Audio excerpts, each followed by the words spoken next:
정부가 세제 개편안을 발표했습니다. 자본시장 관련 내용이 상당수 담겨 있는데요. 어떤 점이 달라지게 되는지 또 투자자 입장에서는 어떤 부분을 대비할지 알아보겠습니다. 세무전문가 우리은행 김혜리 차장 모셨습니다. 어서 오세요. 안녕하세요.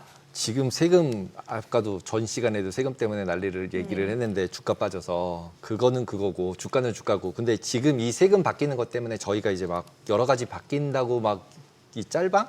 네. 쇼츠가 너무 많이 들어와요. 맞습니다. 이게 다 진짜인지 아닌지도 모르겠고 막 돈 조금만 보내도 네. 막 잡는다, 보내면 안 맞습니다. 된다 막 네. 이런 게 막 들어오고 있는데 진짜 맞는 건가요 이게? 결론은 사실 SNS에서 말하고 있는 가족 간의 계좌 이체라든지 이런 부분이 국세청에서 AI로 다 잡아낸다. 이런 쇼츠나 아니면 SNS가 활발하게 지금 이제 퍼지고 있는데 결론부터 말씀드리면 그렇지 않다는 점입니다. 우선은 국세적으로 조사 대상자를 선정할 때 개인 간의 현금 거래라든지 아니면 계좌 이체가 막 이루어지는 경우에 우리 세무조사 대상이 되는 거 아니냐, 우리 가족 간의 계좌를 다 열어보는 거 아니냐 이런 이제 불안감이 확산되고 있는데 7월 28일에 국세청에서 AI를 도입한 이제 탈세를 적발하겠다. 그리고 그것을 고도화하겠다고 발표를 했습니다. 이미 AI를 이용해서 세무조사의 대상자를 이제 선정하는 방식은 도입이 됐고요. 1월부터 법인에 대해서도 도입을 했고 8월 1일부터 그러니까 오늘부터 개인에게도 도입을 하겠다. 이것 때문에 지금 SNS에서 확대되고 있는데 자세히 살펴보면 세무조사 선정에 대해서는 금융거래 내역을 그때부터 확인할 수는 없습니다. 탈세 목적이라든지 어떠한 혐의점이 있을 때 법적 근거에 의해서 금융조회를 하게 되고 그때 했을 때 AI를 도입해서 그것을 분석하는 것을 할 수는 있지만 그 이전부터 금융거래 내역을 어떠한 혐의점 없이 국세청이 그냥 들여다볼 수는 없거든요. 네. 다만 이제 국세청에 신고된 법인 같은 경우에는 재무상태표라든지 신고 자료, 개인 같은 경우에도 개인 사업자를 얘기합니다. 개인 사업자의 경우에는 이제 신고서 내용에 오류나 탈루가 있거나 아니면 납세 협력 의무를 이행하지 않았을 때 이것을 AI를 통해서 분석을 하고요. 그때 문제점이 있을 때 비로소 금융기관의 거래 내역을 조회하게 됩니다. 이런 경우에는 이제 소득 누락이라든지 아니면 증여 문제가 될 수 있는 부분들도 같이 적발이 될 수 있는 거죠. 그러니까 이 관계가 먼저 세무조사가 선정이 되거나 아니면 혐의점이 있을 경우에 금융조회를 할 수 있다는 점. 그리고 AI로 금융기관에서 거래하고 있는 내역을 국세청이 전부 전 국민 것을 들여다보지 않는다는 점이 차별점이죠. 네, 그 부분은 이제 법에서는 정하고 있는데 금융거래 실명법 그리고 보장법에 의해서 근거해서 개인의 동의 없이는 열어볼 수 없고 다만 조세 포탈이라든지 이런 어떤 특정한 혐의점이 있을 때 국세청이 금융기관에 공문을 발송해서 법에 근거해서만 열어볼 수 있기 때문에 앞에서 말씀하신 그런 확대되고 있다 이런 말들은 사실 잘못된 말이라는 점을 이제 짚어드립니다. 근데 왜 그런 내용 있잖아요. 하루에 1,000만 원 이상 네. 이렇게 입출금을 하는 건 다 보고가 된다 이렇게 맞습니다. 알려져 있잖아요. 그는 금융거래정보원에 보고가 되는 거고요. 네. FIU라는 이제 약자를 써서 하고 있는데 금융정보위원회에서 이제 그 금융정보를 분석해서 현금으로 1,000만 원 이상 네. 입금하거나 출금하는 경우에는 모두 다 보고하게 돼 있습니다. 예, 예. 그거는 금액 기준, 정량적 기준이 있고요.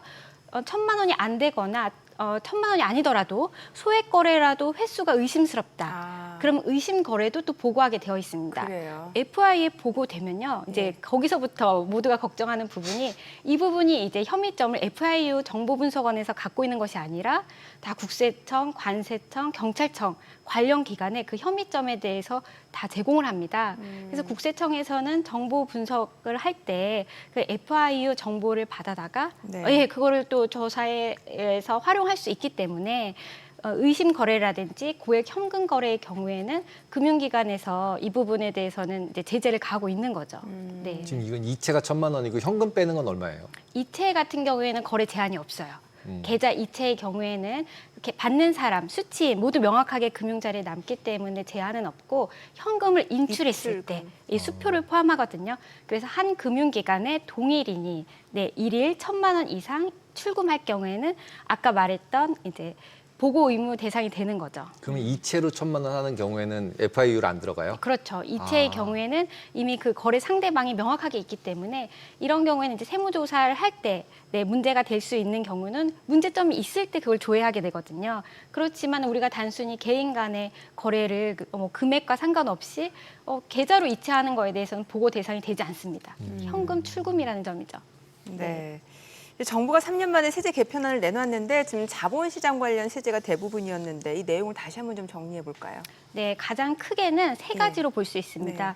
첫 번째는 정부가 경제 강화점에 초점을 받고요. 그다음에 민생 안전, 그리고 세 번째가 조세 세입 정상화입니다. 근데 이 정상화 항목이 한 5가지가 되는데요. 그 중에서 말했던 지금 가장 이슈가 되는 부분이 법인세율 인상입니다. 네. 이게 가장 이제 전반적으로 법인세율이 구간마다 다 1%씩 1포인트씩 올라가는 점, 그리고 증권거래세가 지금 0.5에서 0.2%로 증가되고 있습니다. 그래서 그 부분에 대한 증권거래세, 또한 대주주 양도소득세의 경우에도 지난 50억 기준이었던 것이 10억으로 다시 낮춰지거든요.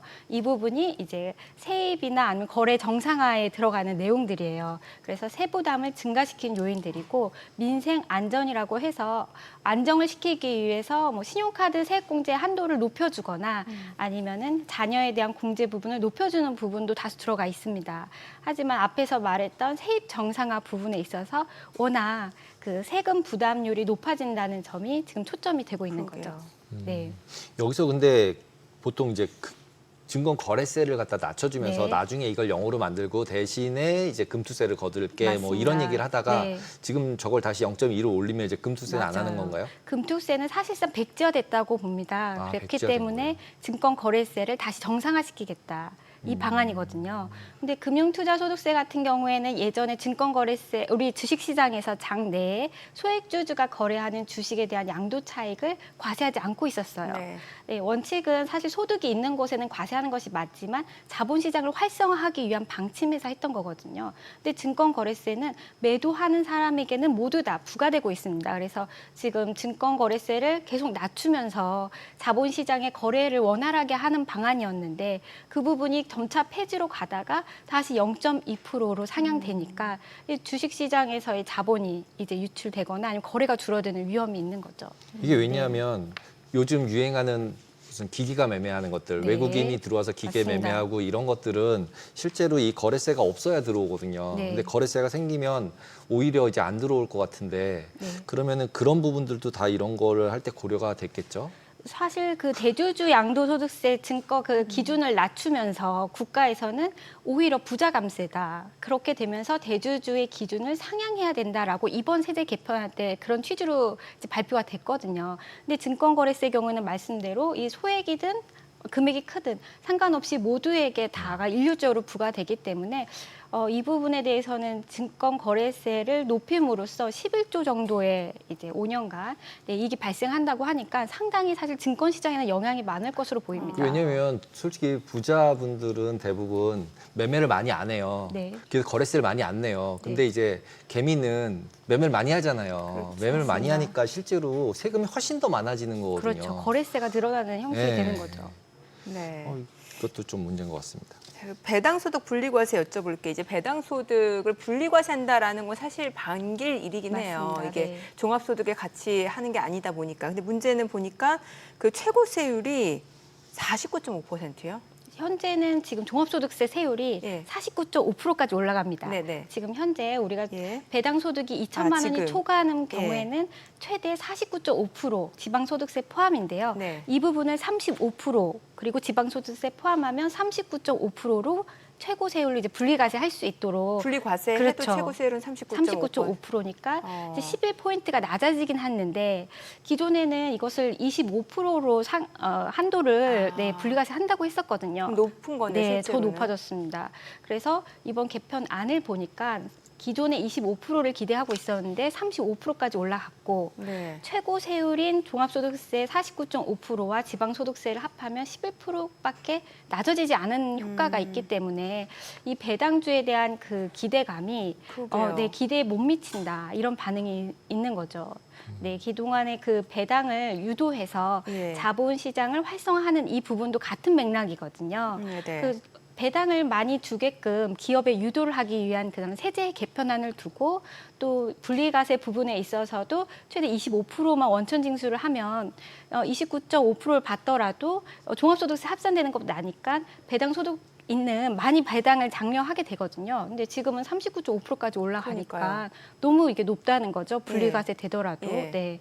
그래서 그 부분이 사실 기대에 좀 못 미쳐서 그러게요. 네, 시장에서는 배당주에 대한 주가 하락도 좀 지금 동반되고 있는 상태입니다. 네. 이번에는 그런 이제 원래 월급 생활자들 밴드가 너무 옛날이다. 최고 세율이 뭐 이제 1.5 뭐쯤 네. 되잖아요. 그러니까 그걸 올려준다 이런 거는 이번에는 아예 없었던 거죠. 네, 다른 그 말씀하신 그런 내용은 아직 반영이 되진 않았었죠. 그런 거는 네. 논의될 가능성이 아예 없나요? 지금 경우에는 보면은 그 소득이 낮으신 분들에게는 그 세제 혜택을 줬지만 오히려 그 고소득자하고 법인 쪽에는 과세가 더 많이 되는 상황이거든요. 그래서 말씀대로 최고 세율을 낮추는 것은 이번 개편안과는 방향성이 좀 다른 측면이 있는 거죠. 네. 이 고소득자 기준이 애매한 것 같아요. 지금 서울 아파트 평균 중위 가격을 보게 되면은 지금 정부에서 세제 개편안으로 추진했던 그 고소득자 기준은 사실은 굉장히 지금 낮은 선이거든요. 맞습니다. 예. 배당 소득의 같은 경우에도 배당 소득 3억을 그러니까요. 넘는 분들은 39.5%를 내야 되는 상황이 되기 때문에 사실 이 배당 소득세 3억이 높은 것 같지만 이 3억과 또 2천만 원의 구간은 또 20% 세율을 내야 되거든요. 네. 또 그렇게 되면은 이 구간에 있는 분들은 2천만 원의 배당 소득세를 받으려면 3% 배당을 한다고 했을 때 한 6억 정도를 갖고 금융소득을 투자했을 때 세금을 받게 돼요. 배당 소득을 받게 되는데 6억을 그러면 배당으로 배당 소득세를 받는 것을 장려하지 않는 경우가 되거든요. 그렇죠. 네, 이 원천징수 분리과세되는 세율을 낮춰줘야 그 부동산으로 가야 할 자금이 금융시장으로 가는 효과를 낼 수 있는 거죠. 근데 지금 네. 세제 개편안은 전혀 그쪽하고는 결이 맞지 않는 내용이네요. 네, 조금 아쉬운 면이 있습니다. 네.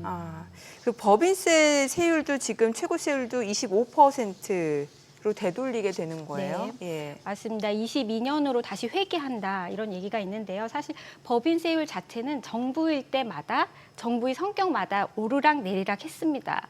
근데 저는 지난 3년간 법인세를 이제 1포인트씩 낮춰주면서 사실 OECD 국가들 중에서도 평균적으로 23%에 해당하거든요. 근데 저희 같은 경우에는 24%, 25%가 최고 세율이다 보니까 외국에서에 있는 그 외국 법인과의 경쟁력에서 우리나라 법인은 법인세를 더 많이 부담하고요. 근데 투자 의욕이 좀 낮아지게 되는 거죠. 법인 세금을 내야 되기 때문에 전년도보다 세금을 더 많이 내야 되면 실제로 투자에 대한 그 포지션이 낮아지게 됩니다. 그리고 또 외국 기업과의 경쟁력도 낮아질 뿐더러 외국 기업이 국내에 들어와서 국내 인력이라든지 노동력을 유치할 수 있는 그 기회가 좀 낮아지니까 그 경쟁력, 글로벌 경쟁력이 낮아지고요.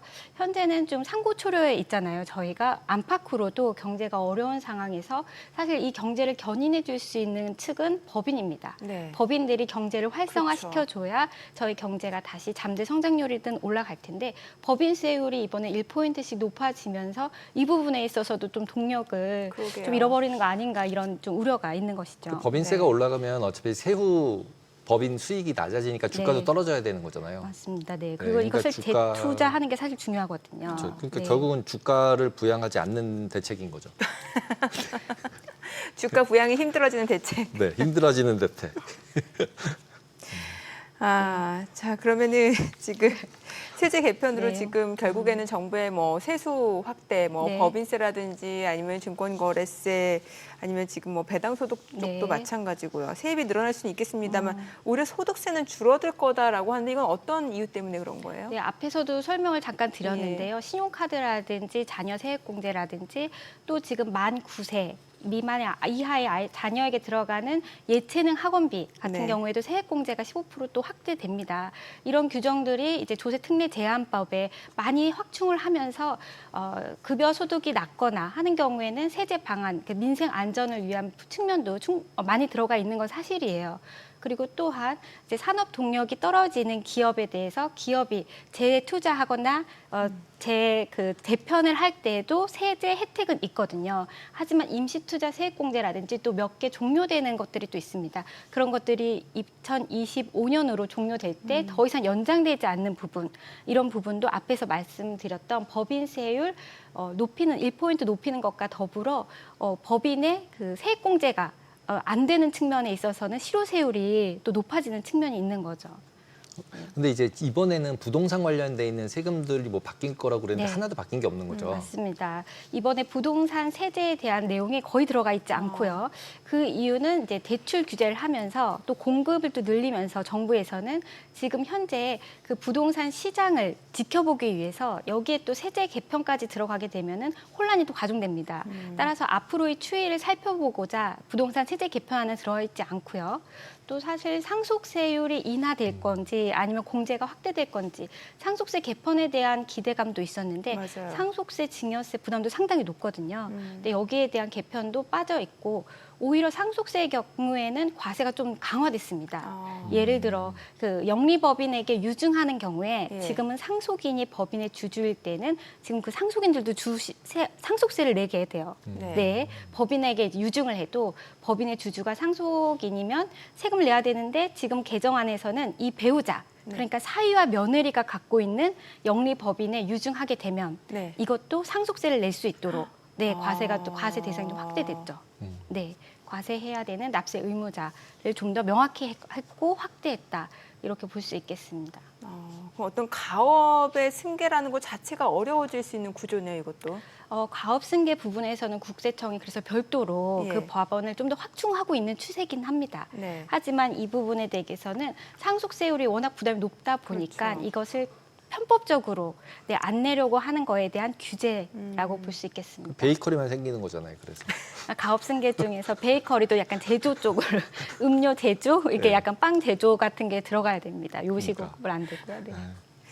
알겠습니다. 오늘 혹시 이번 세제 개편안과 관련해서 좀 아쉬운 점이라든지 추가로 좀 보완돼야 될 사항이 있다면 어떤 거라고 생각이 되세요? 네, 이번에도 경제계에서는 사실 네. 이제 앞에서 말씀드린 일부 AI라든지 미래 산업에 대해서는 세제를 많이 확대를 했습니다. 네. 이 부분에서는 경제계에서도 환영을 하는 방식이고요. 미래 선도 사업으로 그 부분을 지정을 했기 때문에 그쪽이 투자하는 거에 대해서는 세액 공제가 또 가능하게 네. 길을 열어줬습니다. 네. 하지만 앞에서도 말씀드렸던 법인세율 인상은 이 전 고율 세율만 높이는 게 아니라 전 단계를 다 높이는 거거든요. 그렇죠.